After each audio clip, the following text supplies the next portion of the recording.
ಮರವಂತೆಯ ಪ್ರಕೃತಿ ಸೊಬಗಿನ ತಾಣದಲ್ಲಿ ನೆಲೆ ನಿಂತಿರುವ ಪುರಾಣ ಪ್ರಸಿದ್ಧ ಕ್ಷೇತ್ರ ಮಹಾರಾಜ ಸ್ವಾಮಿ ಶ್ರೀ ವರಾಹ ದೇವಸ್ಥಾನದಲ್ಲಿ ಕರ್ಕಾಟಕ ಅಮಾವಾಸ್ಯೆ ಜಾತ್ರೆ ಸಂಭ್ರಮದಿಂದ ನಡೆಯಿತು. ಮಳೆಯ ನಡುವೆ ಬೆಳಗ್ಗಿನಿಂದಲೇ ಜಿಲ್ಲೆಯ ವಿವಿಧೆಡೆಗಳಿಂದ ಭಕ್ತರ ಮಹಾಪೂರವೇ ಹರಿದು ಬಂದಿತ್ತು. ಕೆಲವರು ಸಮುದ್ರ ಮತ್ತು ನದಿಗಳಲ್ಲಿ ಪವಿತ್ರ ಸ್ನಾನವನ್ನು ಮಾಡಿ ಶ್ರೀದೇವರ ದರ್ಶನವನ್ನು ಪಡೆದು ಅಭಿಷೇಕ, ಪೂಜೆ, ಅರ್ಪಣೆ ಸಲ್ಲಿಸಿದರು. ಸಹಸ್ರಾರು ಭಕ್ತರು ಸರತಿ ಸಾಲಿನಲ್ಲಿ ನಿಂತು ದೇವರ ದರ್ಶನ ಪಡೆದು ಪ್ರಸಾದ ಸ್ವೀಕರಿಸಿದರು. ಮಧ್ಯಾಹ್ನ ಭಕ್ತರ ಸಂಖ್ಯೆ ಹೆಚ್ಚಾಗಿದ್ದು ರಾಷ್ಟ್ರೀಯ ಹೆದ್ದಾರಿಯುದ್ದಕ್ಕೂ ಸರತಿ ಸಾಲು ಕಂಡುಬಂದವು.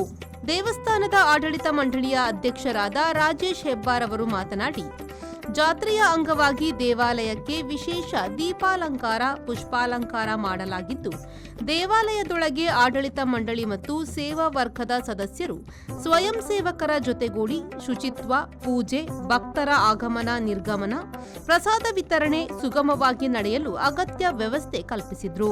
ಈ ಬಾರಿಯ ಜಾತ್ರೆಗೆ ಆಗಮಿಸುವ ಭಕ್ತರಿಗೆ ಅನ್ನ, ಚಿತ್ರಾನ್ನ ಮತ್ತು ಪಾಯಸದ ವ್ಯವಸ್ಥೆ ಕಲ್ಪಿಸಲಾಗಿದ್ದು, ಸಾವಿರಾರು ಭಕ್ತರಿಗೆ ಈ ವ್ಯವಸ್ಥೆ ಮಾಡಲಾಗಿದೆ.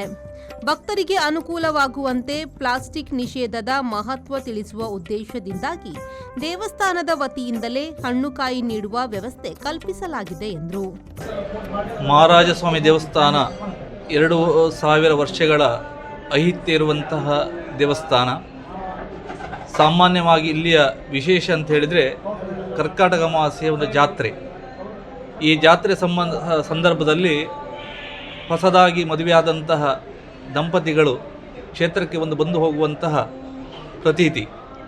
ಅದರ ಜೊತೆಯಲ್ಲಿ ಈಗಾಗಲೇ ಸಹಸ್ರಾರು ಸಂಖ್ಯೆಯಲ್ಲಿ ಭಕ್ತರು ಸಮುದ್ರ ಸ್ನಾನ ಮತ್ತು ದರ್ಶನ ಸೇವೆಯನ್ನು ಮಾಡಿರುತ್ತಾರೆ. ಮುಂದಿನ ನಮ್ಮ ಕ್ಷೇತ್ರದ ಯೋಜನೆ ಪ್ರಧಾನವಾದದ್ದು ಜೀರ್ಣೋದ್ಧಾರ. ಆ ಜೀರ್ಣೋದ್ಧಾರ ಸಂಬಂಧವಾಗಿ ಒಂದು 15 ಕೋಟಿ ವೆಚ್ಚದಲ್ಲಿ ಜೀರ್ಣೋದ್ಧಾರ ಕಾರ್ಯವನ್ನು ಮಾಡಬೇಕೆಂದು ಎಣಿಸಿದ್ದೇವೆ. ಅದಕ್ಕೆ ಊರ, ಪರ ಊರ ಮತ್ತು ಗ್ರಾಮಸ್ಥರ ಸಹಕಾರವನ್ನು ನಿರೀಕ್ಷಿಸ್ತಾ ಇದ್ದೇವೆ. ಒಂದೆಡೆ ಸಮುದ್ರ, ಇನ್ನೊಂದೆಡೆ ನದಿ ನಡುವೆ ಹಾದು ಹೋಗುವ ಹೆದ್ದಾರಿ ಕಾರಣದಿಂದ ತೀರಾ ಕಿರಿದಾದ ಭೂಪ್ರದೇಶ. ಇಲ್ಲಿ ಅಮಾವಾಸ್ಯೆಯ ಪರ್ವದಲ್ಲಿ ಪಾಲ್ಗೊಳ್ಳಲು ಬರುವ ಸಹಸ್ರಾರು ಭಕ್ತರ ಸುರಕ್ಷತೆಗಾಗಿ ಮತ್ತು ಹೆದ್ದಾರಿಯಲ್ಲಿ ಎಡೆಬಿಡದೆ ಸಂಚರಿಸುವ ವಾಹನಗಳ ಜೊತೆಗೆ ಜಾತ್ರೆಗೆ ಬರುವ ಅಸಂಖ್ಯ ವಾಹನಗಳ ಸುಗಮ ಸಂಚಾರ, ನಿಲುಗಡೆ ಮತ್ತು ಜನದಟ್ಟಣೆಯ ನಿಯಂತ್ರಣ, ಸಮುದ್ರ ಮತ್ತು ನದಿ ಸ್ನಾನ ಮಾಡುವವರ ಬಗೆಗೆ ವಹಿಸಬೇಕಾದ ಎಚ್ಚರದ ಕುರಿತು ಗಂಗೊಳ್ಳಿ ಪೊಲೀಸರು, ಕರಾವಳಿ ಕಾವಲು ಪಡೆ ಪೊಲೀಸರು, ಕುಂದಾಪುರ ಸಂಚಾರಿ ಪೊಲೀಸರು ಅಗತ್ಯ ಕ್ರಮ ಕೈಗೊಂಡರು. ದೇವಸ್ಥಾನದ ಎದುರು ಯಾವುದೇ ವ್ಯಾಪಾರಿ ಮಳಿಗೆಗೆ ಅವಕಾಶವನ್ನು ನೀಡದೆ ಅಲ್ಲಿ ಭಕ್ತರು ದೇವಳದೊಳಕ್ಕೆ ಆಗಮಿಸಲು ಸರತಿ ಸಾಲಿನ ಅವಕಾಶ ಮಾಡಿಕೊಡಲಾಯಿತು.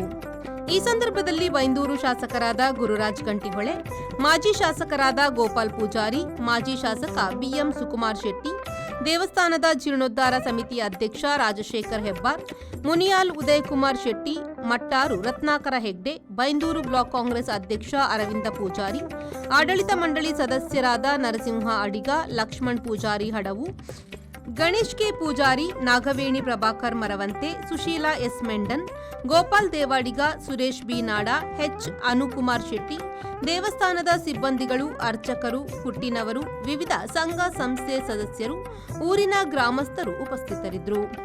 ಜೆಬಿ ವಡಕೆರೆ, ವಿ4 ನ್ಯೂಸ್, ಬೈಂದೂರು.